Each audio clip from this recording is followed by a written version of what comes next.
New at 6, the controversy over the name Stapleton is going to a vote. Property owners there will decide whether to change the name of that popular neighborhood. Stapleton is named for past Mayor Ben Stapleton, who was a member of the KKK. Our Sean Chitton is live in that neighborhood tonight. Sean, not the first time someone has proposed a name change.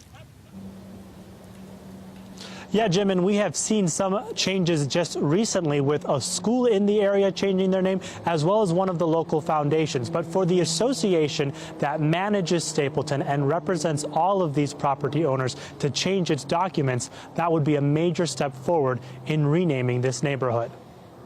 We need to get the community to decide. The Master Community Association for Stapleton represents the owners of homes and businesses in the neighborhood. Deciding powers like that really do lie in the hands of each and every property owner. For a few years now, some in the neighborhood want a name change, moving away from the history of an area that was an airport and now a community, named after a city leader who was also a member of the KKK. It doesn't mean we need to continue naming our community after him. As the largest neighborhood in Denver, made up of 30,000 people, the MCA will ask its members, those who own property here, to decide if they should take steps to change the name in their official documents. We hope that we can get a return of over 50%. We'd really like to see those types of numbers so we can truly understand what direction this community wants to go.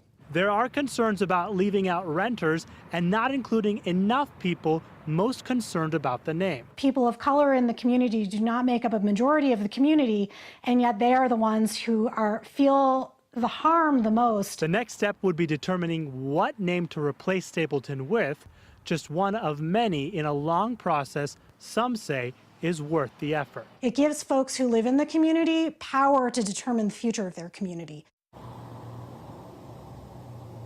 So the MCA of Stapleton is going to get this referendum out to its members starting next month in the middle of June. They will have about 50 days to decide what they want to do. Those ballots are expected to be returned by the end of July, and we should have an idea as to what this community decides on this referendum by the beginning of August. Live tonight in Denver, Sean Chitness, covering Colorado First. Thank you, Sean.